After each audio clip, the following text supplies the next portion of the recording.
Welcome in, Pirates Nation, another episode of Pirates Weekly. Your co-host, Oliver Nisi, alongside other co-host, Leverett Ball. Joining us today is Trey Medlock, the owner of the Northern Arizona Wranglers, one of the newest teams to the IFL. The Wranglers are an expansion team. They're going to have their first season in 2021 in the IFL. And Trey, I want to start with your roots. We'll get into later how you've owned several other professional sports teams, but you grew up in Texas, specifically shallow water Texas, right outside of Lubbock, Texas. What was the atmosphere like there growing up? Is it a big sports town? Well, everybody participated in sports. It was only, I think there was about 260 kids in high school, 240 kids. So it was a farming community. Most everybody's families worked on the farms, and then it's a very short commute to Lubbock. Now it's a bedroom community right there near Lubbock, Texas. Yeah, you mentioned, growing up in a small town, in a farming community. Obviously you're someone who's passionate about sports, but did you always envision yourself working in sports in some capacity down the line? At what point in time did you think you may be, a professional sports owner? I always wanted to be involved in sports. I really wanted to be a basketball coach or an athletic director. I wanted to be on the college side, and I was for a short time working in the women's game at Tulane and Virginia Commonwealth universities. But I listened to my family, and I went back in the family business, which was a mistake. And then I finally found minor league hockey and just started building off of that. Trey Medlock joining Oliver Nisi and Leverett Ball and Pirates Weekly as we continue to bring in faces from outside of the organization. Trey, so the Wranglers, they're a brand new team. They were introduced in October 2020, so about 5 months ago or so. How did the idea for the Wranglers come about? What made you want to join the IFL? Well, I bought a franchise, and then I had the ability to find a market. And really, my good friend Kevin Guy, he reached out to me and said, "Hey, it's a good time to get back in the league. The business model makes sense." And after taking a look at it, I agreed. And then it was just the timing of what was going to happen with COVID, and then trying to find a market that, depending on what happened with COVID, and I'm thinking, this is last summer, where could I go that makes the most sense? And I was familiar with Prescott Valley, Arizona. I was familiar with the arena here, the Finley Toyota Center. So started doing some calling around, and the building manager was very, he wanted a team in here because they had just lost the Northern Arizona Sons of the G League. Yep. And so started looking around, and this was the right place in my heart, and I think it made the right, it's the right place for business, because you've got mayors in these markets that are very pro-business, and they want to see things happen in their market, and people are looking for things to do in this market. And Trey, well, speaking with you previously off the air, you just talked about how Prescott Valley was the right choice for you, but that there was other choices along the way. I remember you mentioning a place in Colorado to me, some places in the Midwest, perhaps. How cool is it being able to kind of be in the driver's seat in selecting where your professional sports organization is going to play? Well, I guess, it can be good or it can be bad. I hope I made the right decision. But, it also allows, putting this team here, it also allows for our budget to be a little bit less with travel, because now we've got truly 2 day games where we can just drive to Phoenix or drive to Tucson and then come back home. So that helps as well. We are riding the piggyback of the Arizona Rattlers and their success over the last 24 years. So we're taking a few chances, 3 teams in the state of Arizona. It may or may not work out. We'll see, but I like where we're sitting. Yeah, you mentioned, the 3 teams in the state of Arizona, and Arizona is just such a big sports area with both minor league sports teams, and then teams in Major League Baseball and the NFL and other major leagues. But what is it about Arizona that makes it such an attractive market for someone running a sports team? Well, I don't know. Here in Prescott Valley, we're actually 90 miles to downtown Phoenix, so that is that's easy in itself.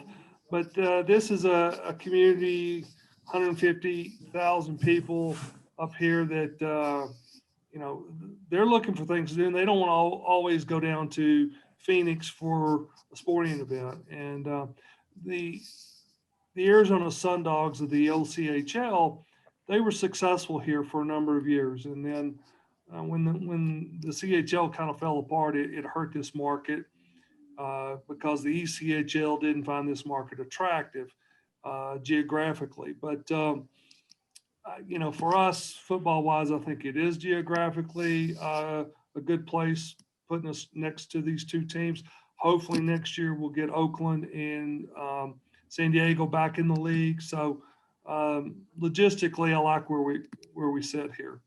Well, and that's interesting. You reference how people don't always want to have to commute to Phoenix to find something to do. They want something a little bit closer, and that's relatable for the Pirates organization. With the Pirates playing, our home games in Worcester at the DCU Center. Not everyone in Worcester wants to drive 45 minutes into Boston to, go to a Red Sox game or commute to Foxborough for a Patriots game. People here in Worcester sometimes want that local fun, but also, we've talked a lot with various guests on this show about the pandemic and the challenges it's provided for sports. But how have you and your organization been able to work around some of the challenges that the pandemic has posed, and how, as an organization, do you stay focused and productive when there's so much uncertainty? Well, I think the biggest thing is we were patient, and we've been patient all along. We knew what we were going into, and we just hoped that when they announced that there was going to be a vaccine, that the vaccine would start to slow the progression of COVID. And this market up here is they want everybody to get their shots, and Spectrum Health here locally has done a fantastic job of getting needles in people's arms. So we've just been patient. And most people up here were not afraid to meet. Even in September, October, we had a lot of meetings, a lot of face-to-face. We did some Zoom, but it's a pretty conservative area that people like to say, go away, COVID. We're good without you. Trey, you started to talk about the Rattlers and the Sugar Skulls. The state of Arizona is the only team in the IFL with at least 3 teams, including the Wranglers. You open your season on May 16th against the Rattlers at home. In fact, you play your first 3 or 4 games at home. So as a new professional football team, how do you feel like playing your first 3 or 4 games at home will help you? Well, I think, we open with the Rattlers, which again, 24 years and you've got such a dynamic coach in Kevin Guy. It's a challenge in itself. I know that the team that they had put together before COVID shut down the IFL last year was a dominant team. So, we got our challenges ahead of us there.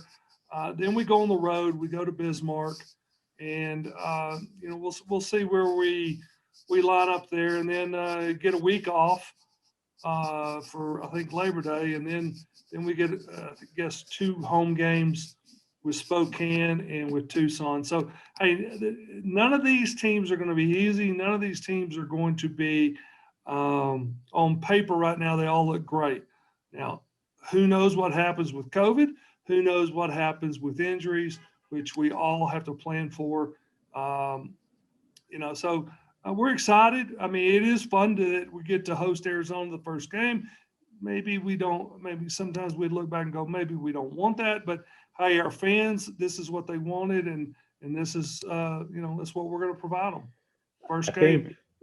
I think you said Labor Day. I think you meant to say Memorial Day. I'm sorry, Memorial Day. They all run together. Yeah, it's all right. But, I looked at the roster. You have a very talented roster coming in, but I want to focus on the head coach that you decided to bring in to start off the Wranglers as a team, and that is Dominic Bramante.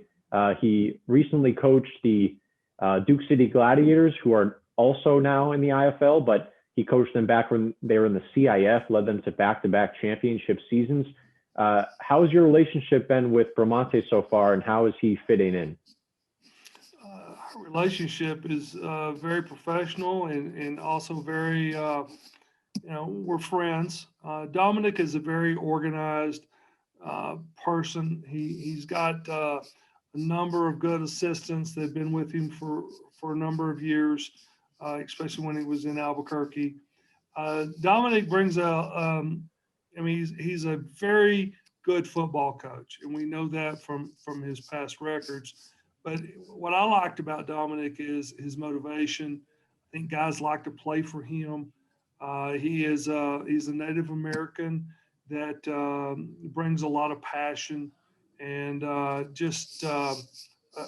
he wants to be better. He wants to continue to achieve great things, and I'm comfortable with him running the football operations side because I don't try to focus that much on that. I focus more on the business side and the overall operations. So somebody that I can hand those things over to is what I like doing. Yeah, and also I want to ask you, about the IFL itself. Obviously, we've talked about your organization in the state of Arizona, but you're an expansion team, and the Pirates also, are moving over to the IFL after playing in the NAL. And Jawad has come on the show and talked about how excited he is to be a part of this league and the future of the league. But what was it about the IFL that you felt made it the right fit? Because there are a number of, indoor football leagues, some more well-known than others. But like I said, what was it about the IFL that made it a good fit for your organization? I think the biggest thing is you've got strong ownership across the board.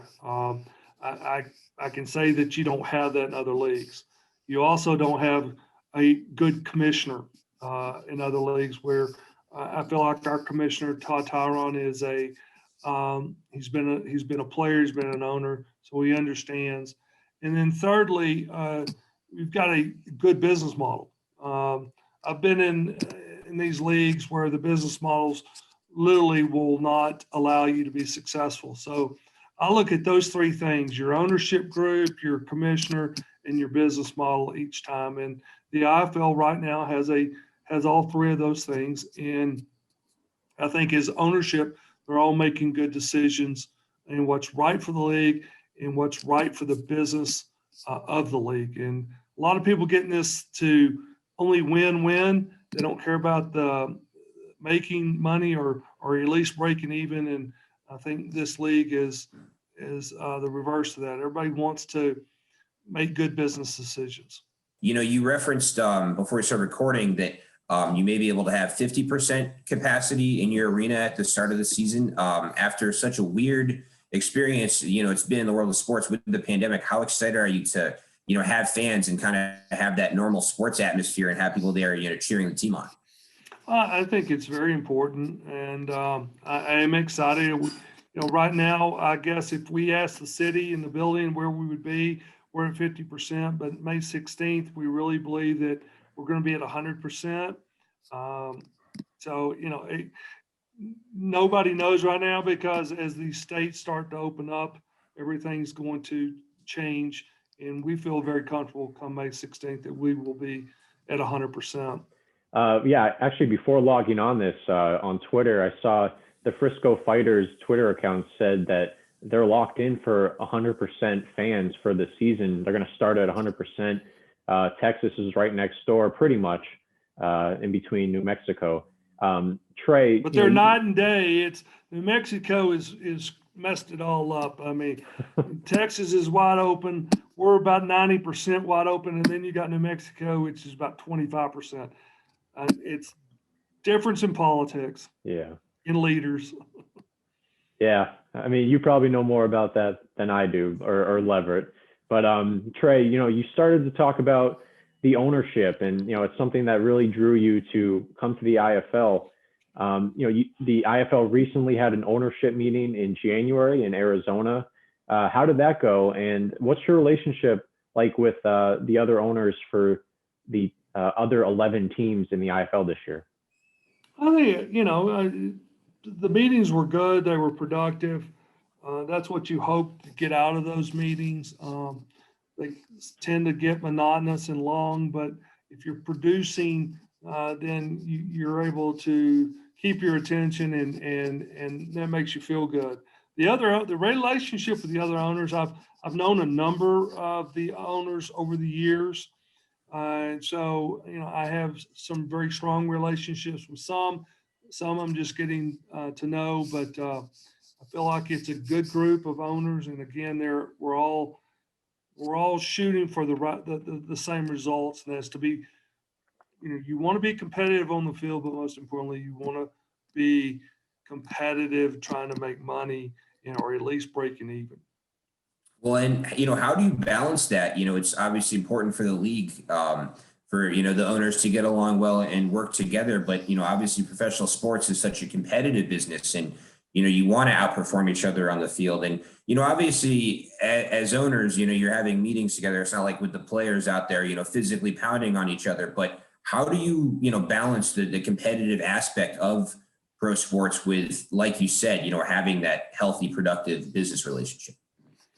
It really in the minor leagues, and I even think, I've used to have the opportunity to sit in a couple AFL meetings when some of the big dogs the NFL owners own some of those teams. And, really it's, I don't have that. I mean, I'm very, very competitive, but I'm not one of these that is going to hold grudges or anything. I look at this and how can I make money? And how can I make this business a successful business? So if we win 4 games out of 14 this year, it is what it is. What we have to do is make sure our fans have fun.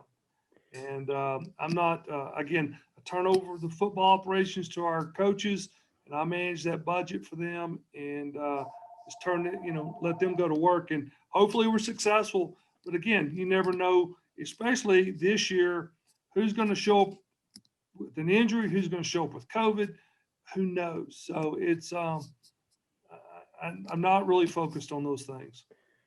Trey, you were talking about making money.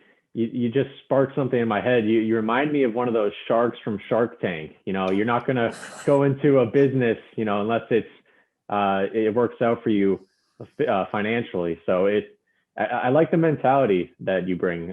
Trey, another thing I wanted to talk to you about was, the Wranglers, compared to the Pirates, when they chose their team name, they didn't go through a newspaper. They didn't have the fans selected. It was the owner for the Pirates, co-owner Jawad Yateem. He selected the name himself, but you kind of approached it a little bit differently. And I really found, speaking with you off air, the story of how the Wranglers came about. Do you mind sharing that? Well, everything that we try to do within this organization is through our community. The only way we're going to be successful is involving our community in every possible way we can. And one of the first things that we did was let the community choose the mascot. And we had a lot of different ideas that were thrown out at us and names. But this area is truly, the history of it is the ranching heritage. And in Prescott, which is the sister city right next door to Prescott Valley, they have the world's oldest rodeo. And so the history of cowboys and all that goes a long way back. And so we felt like that once we had narrowed down to 4 or 5 names, that the Wranglers would end up winning, which they did, and we were excited about it. Very cool story. Trey Medlock, owner of the Northern Arizona Wranglers, joining Leverett Ball, and myself, Oliver Nisi, on Pirates Weekly this week. Trey, I want to talk about some of the community work that the Wranglers have been doing. Through some research, I found that you guys have a kids club called the Wildflowers and Ropers Kids Club. Maybe talk about that and some of the other work in the community that you guys are putting in. Yeah, so the Wildflower and Ropers is for kids 5 to 12. We're going to do, they're going to get a T-shirt. They're going to get a football that you can get autographed. We're going to do pizza and movie night with the players and the kids. They're going to be able to be involved a little bit during the games. It's one way to involve kids as much as possible. And then we have a program. It's our corporate partnership care program.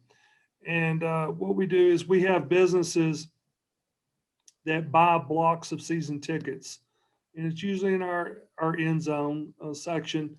And we then turn around, company gives us the tickets back, and then we put underprivileged kids, people that may not be able to afford it, to come to a game. So we've got, right now we've got, I think, 100 of those seats from local businesses that have purchased them, and we're trying to get to 200. But just an opportunity that we give everybody an opportunity to come to the game. And so those are some things. And we're involved in the Boys and Girls Club. We'll be involved in each game that we have. We have a nonprofit that's involved. And so we try to be as much involved in the community as possible. Well, and Even also, with COVID, which just slowed everything down. It certainly has, with events and sports, kind of like we referenced. And, how also, you mentioned, for example, doing lots of stuff with kids, and, you've worked with various minor league sports teams, and this well. I mean, any minor league sports team out there is usually family friendly and kid friendly. And there's definitely an appeal for families with, 3, 4, 5 kids to go to minor league games, because it can be really expensive with a big family, going to NFL games and Major League Baseball games. But, how do you develop a relationship with a community when you're running a minor league sports team? Because some of the most successful minor league sports teams I've seen are ones that have, that local pride, and people in the town where the team is playing really feel that connection to the team. And, as someone who's worked with minor league sports teams in various sports, how do you start to develop that relationship, and that local connection when you start a new team? I think it's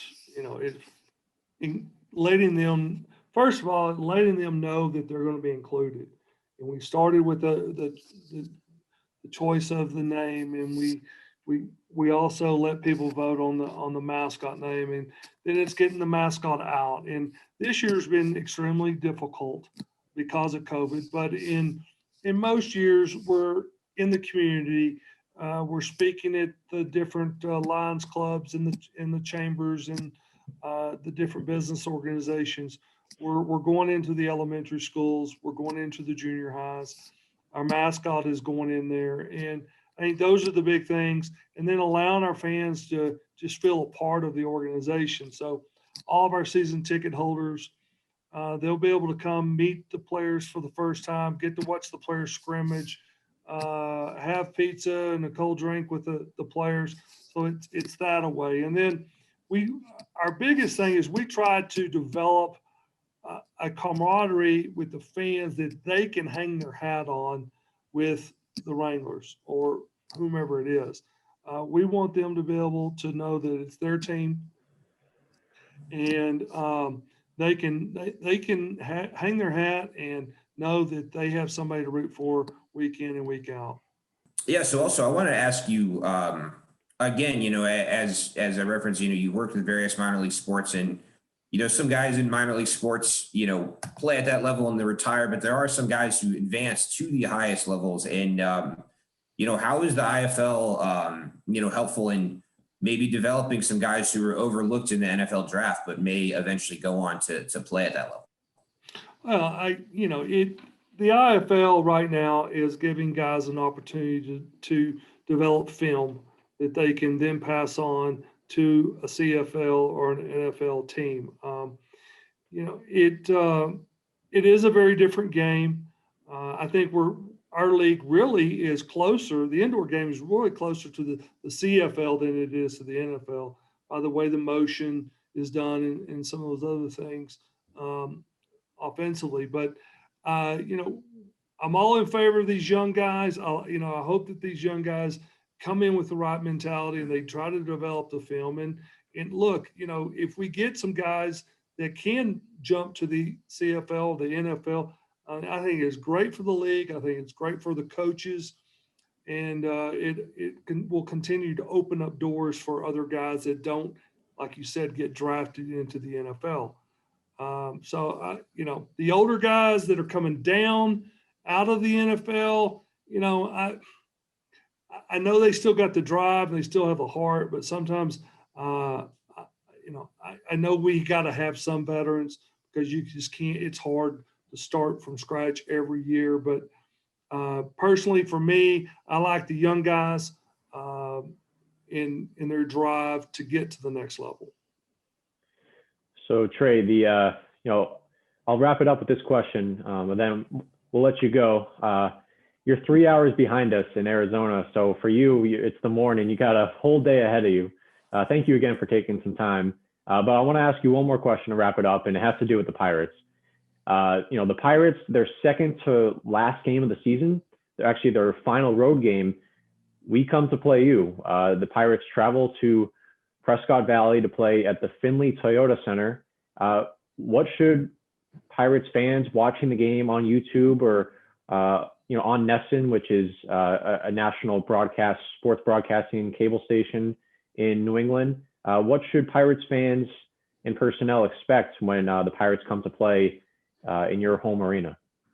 I hope it's a healthy team that's not all banged up, but it is the IFL. So, I hope we have a full house and it's a rambunctious crowd and they're having a good time. And I think, that's in middle August, and I think it's a Sunday afternoon game that we'll have.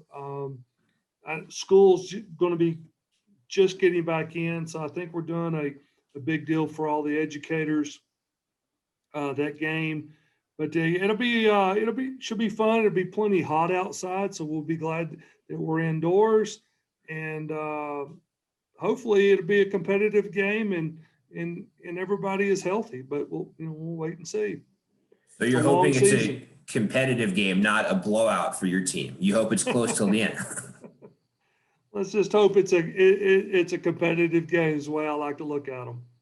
Trey Medlock again, Northern Arizona Wranglers owner. Thank you for joining us on Pirates Weekly.